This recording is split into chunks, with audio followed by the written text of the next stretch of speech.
Hola jóvenes de tercero medio, este es el primer video del plan de aprendizaje remoto para ciencias para la ciudadanía. Este va a servir de apoyo para que ustedes puedan realizar algunas de sus guías, en este caso la guía individual de actividades 9, que tiene como tema los agentes patógenos y la pregunta guía ¿cómo son los agentes patógenos que nos enferman? Hasta ahora en la unidad 2 habíamos trabajado el tema de los sistemas, ¿cierto? Inmunes, ¿cierto? Y todas las barreras que están constituyéndole, la barrera primaria, la secundaria y terciaria, y cómo este sistema inmune tiene una memoria, ¿cierto? Inmunológica que permite enfrentar a futuro nuevas infecciones. Bien, eso ya lo conocen, así que pueden ir a revisar ahora mismo esa guía nuevamente, para saber cómo es que nos defiende el sistema inmunológico ante los agentes patógenos. Ahora vamos a conocer entonces los agentes patógenos que nos enferman. Para ello, nos vamos a apoyar en las páginas 62 y 63 de los textos de estudio que ustedes tienen en su poder. Allí van a poder encontrar ilustraciones, así como mucha otra información importante que les va a servir para completar la guía. Ojo, aquí además, en sus textos de estudio, tienen la parte de análisis y reflexión, si se fijan. En esta parte, ustedes van a poder encontrar preguntas muy interesantes respecto del tema a trabajar.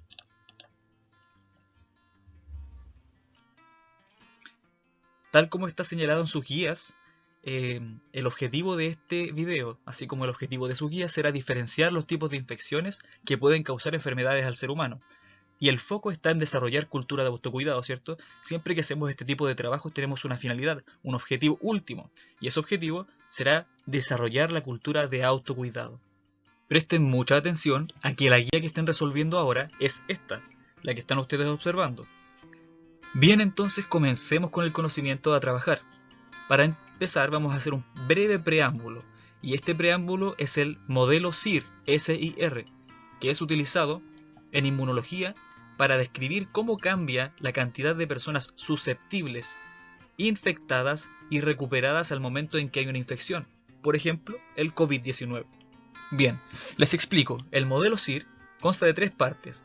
Las personas que están susceptibles son todos aquellos que pueden eventualmente contagiarse, ¿ya? Las personas infectadas son todos aquellos que ya están con el agente patógeno en sus tejidos y cuerpos, en forma activa o pasiva, es decir, los infectados pueden ser enfermos o personas portadoras, mientras que los recuperados son todos aquellos que ya no están portando el virus y que podrían haber desarrollado inmunidad.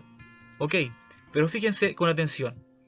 Esta es la parte a la que nosotros les vamos a prestar mucha atención hoy día, a esta parte, por una razón muy sencilla.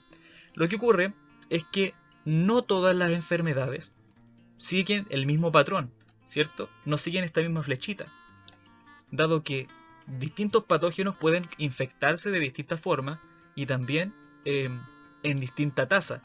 No todos los patógenos, como virus y bacterias, se dispersan a la misma velocidad y por eso es importante que entendamos cómo es que los susceptibles se transforman en infectados dependiendo del tipo de patógeno que nos está afectando. Entonces, como no todos los patógenos se dispersan y propagan de la misma forma, vamos a prestar atención a esta flechita que simboliza el contagio, ¿cierto? Los susceptibles pasan a infectados por contagio o por distintos medios de contagio. A esto nosotros le llamamos infección, es decir, que nosotros podemos infectarnos. Sin embargo, ¿qué es infección? Si nosotros buscamos en Google infección, vamos a encontrarnos con dos definiciones. Infección como invasión de agentes patógenos en los tejidos o infección como enfermedad. Nosotros nos vamos a quedar con solo una de estas dos definiciones. Nos vamos a quedar con la primera. De modo que vamos a definir a infección como la invasión y multiplicación de agentes patógenos en tejidos del organismo. Es importante manejar esta definición porque infección lo vamos a definir en términos distintos que enfermedad. Hay distintos métodos o medios de contagio, pero distinguimos dos: infección por contagio directo e infección por contagio indirecto. La infección por contagio directo es aquella de persona a persona, en que hay intercambio de fluidos directamente entre los tejidos de las personas. Vamos a dar algunos ejemplos. Cuando hay intercambio de fluidos o de sustancias, ¿cierto? Hay algunos casos como tocar una mucosa o herida, tener o mantener relaciones sexuales. En esos eventos hay un íntimo intercambio de sustancias, ¿cierto? pero también en transfusiones de sangre, en que la sangre de una persona pasa directamente a la sangre de otra, a través de una transfusión. Por otro lado, las infecciones por contagio indirecto son aquellas en que hay un medio intermedio. Por ejemplo, gotículas, un vaso de agua o una superficie. Vamos a ver algunos ejemplos entonces. El caso más común es el estornudo, ¿cierto? Cuando una persona estornuda, lanza al entorno una nube de gotículas. Esa nube de gotículas recorre el entorno, se dispersa y eventualmente va a caer en alguna mucosa o superficie que será tocada por otra persona, ¿cierto? Entonces tenemos distintos ejemplos. Gotículas proyectadas al estornudar que contienen microorganismos patógenos. Otros buenos ejemplos son objetos muy queridos, ¿cierto? Peluches, por ejemplo. También puede ser mesas, los tubos de las micros, los vidrios, incluso nuestras mochilas y cuadernos. Por eso es importante mantenerlos limpios. Y por otro lado también están los alimentos que consumimos. Por ello también es muy interesante e importante el mantenerlos tan limpios como sea posible. En este caso, fíjense, estas verduras están tapadas con tierra. ¿Quién sabe qué clase de microorganismos tienen que podrían contagiarnos por método indirecto, ¿cierto? El medio indirecto de propagación de estos microorganismos. Entonces, ¿qué agentes patógenos nos pueden infectar? Esa ya es la pregunta que nos va a motivar, porque sabiendo qué agentes nos infectan, podemos luego investigar cómo son los agentes que nos infectan. Entonces los vamos a categorizar en distintos tipos de agentes. El primer tipo que vamos a manejar son las bacterias. Las bacterias son pequeños microorganismos que tienen metabolismo propio. Son células, ojo con eso. Son de unidad de micrómetros, muy chiquititas, más pequeñas que las células eucariontes. Por ejemplo, los glóbulos rojos son células de nuestra sangre, ¿cierto? Bien, las bacterias son mucho más pequeñas que estas células de nuestra sangre. Otra cosa importante es que las bacterias tienen una pared celular, una membrana plasmática, y esta pared celular tiene ciertas estructuras que les permiten identificarse y ser identificadas por el sistema inmune. Por otro lado, tenemos los hongos. Los hongos pueden ser grandes, pequeños o microscópicos. Son las esporas de estos hongos las que nos pueden infectar, ¿sí? Las esporas suelen ser muy chiquititas, más pequeñas que una célula de nuestros tejidos. Y lo interesante es que son tan pequeñas que pueden llegar a ser casi la millonésima parte de un metro. Así de chiquititas pueden llegar a ser. Y los hongos, como por ejemplo los dermatofitos que comen piel humana o piel de animales, tienen un metabolismo propio. Es decir, tal como las bacterias, pueden tomar sustancias, células o tejidos del entorno y degradarlos. Y son de distintas formas, como pueden ver acá, distintas formas pero tienen algo en común. Si se fijan, estas dos ilustraciones muestran hongos que en la terminación de su estructura tienen estas cositas, ¿sí? Esto que están viendo acá son sus esporas que liberan al entorno. Si se fijan, las esporas son mucho más pequeñas que el hongo en sí mismo. Luego tenemos los parásitos. Los parásitos pueden ser animales o bacterias. Sin embargo, cuando yo me refiero a parásitos en este video, me estoy refiriendo a los parásitos animales. Los parásitos animales tienen distintas formas y tamaños. Por ejemplo, están los ácaros, que son muy pequeñitos, casi microscópicos. Y también están los gusanos intestinales, que se pueden ver a simple vista, ¿cierto? Son macroscópicos. Finalmente, los más especiales, los virus. Los virus no tienen un metabolismo propio. Y ahí es por ello que les digo los más especiales. No tienen metabolismo propio, por lo tanto tienen que aprovecharse de nuestras células. Entran a nuestras células, las parasitan, las manipulan y las hackean, por así decirlo, para poder reproducirse. No son capaces de metabolizar sustancias por sí mismos, sino que deben parasitar células vivas. Esto es algo importante. Los virus no son células vivas, sino que son partículas con envoltura proteica que invaden células, incluso bacterias. Fíjense, hay algunos virus que infectan bacterias para poder aprovecharse de ellas y así poder reproducirse. Hay algunos virus que son no dañinos, pero la gran mayoría de los virus llegan a ser muy peligrosos para los hospederos, ¿sí? Por ejemplo, el VIH, la hepatitis, ébola, adenovirus e influenza. Finalmente, es necesario decir que son muy pequeños, son incluso más pequeños que las esporas de los hongos, son más pequeños también que las bacterias y por lo tanto más pequeños que las células eucariotas.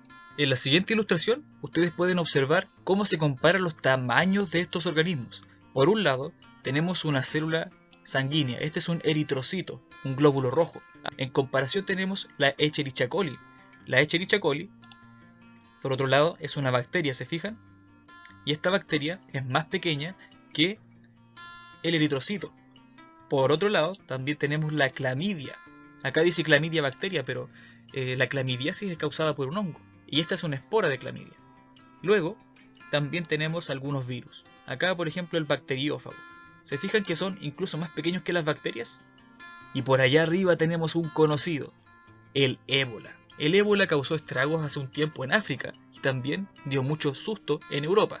Y si se fijan, es una pequeña partícula muy chiquitita, más pequeña incluso que la Escherichia coli. Sin embargo, si algo es una regla en biología, es que siempre hay excepciones. Por ejemplo, el virus gigante, que tiene una antigüedad más o menos de 30.000 años, ¿sí? Este virus gigante es casi tan grande como una bacteria, si se fijan, y se han descubierto al menos 3 tipos de virus gigantes, cada uno con sus características particulares, claro, y tienen un tamaño similar al de una bacteria. Entonces hay que distinguir entre lo que es una infección y una enfermedad. No todos los infectados acaban siendo enfermos, ¿se fijan? Sino que hay gran parte de los infectados pueden enfermarse, pero también otra parte importante que puede ser portadora asintomática. Recientemente con el caso del COVID-19, los portadores asintomáticos fueron un caso a tomar a consideración, ¿cierto? Había personas que estaban infectadas con el COVID-19, pero que no podían manifestar los síntomas. Una persona enferma es aquella que manifiesta una serie de síntomas asociados a la infección, ¿cierto? Vamos a ejemplificar ahora con las infecciones de transmisión sexual. Ojo, las infecciones de transmisión sexual o ITS son aquellas que pueden transmitirse con el contacto sexual. Entonces, si hacemos memoria hacia atrás, deben ser necesariamente de contacto por contagio directo, ¿cierto? Entonces, las infecciones de transmisión sexual pueden causar enfermedades de transmisión sexual. Es importante que nosotros hagamos la diferencia entre una ITS y una ETS, porque es probable que una persona esté contagiada de un agente patógeno causante de ITS, pero que no esté manifestando la ETS, por lo que acabamos de mencionar anteriormente, que hay personas que pueden ser portadoras pasivas o portadoras. En su texto del estudiante, en la página 62 y 63, pueden encontrar algunos ejemplos de agentes infecciosos que se transmiten por el contacto sexual. Tenemos, por ejemplo, la gonorrea, el VIH, el virus del papiloma humano y la candidia. Tomemos un ejemplo entonces. Tenemos el virus de la inmunodeficiencia humana. Este es el agente patógeno, ¿cierto? Es muy fácil confundirse entre agente infeccioso, infección y enfermedad. El agente infeccioso en este caso es el VIH y puede infectarnos causándonos la enfermedad, que es el SIDA, ¿cierto? Entonces, primero veamos las características del agente infeccioso. El agente infeccioso es el VIH. Es un virus que mide de 100 a 130 nanómetros para empezar. ¿Y cuáles son las células que parasita?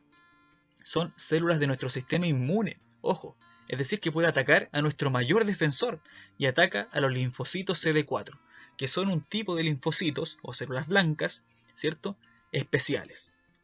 Lo importante es que es capaz de acoplarse a ciertos receptores y proteínas de la estructura de nuestras células linfocitos CD4 y parasitarlas y destruirlas. Es decir, que puede ir causando lentamente un debilitamiento de nuestro sistema inmune.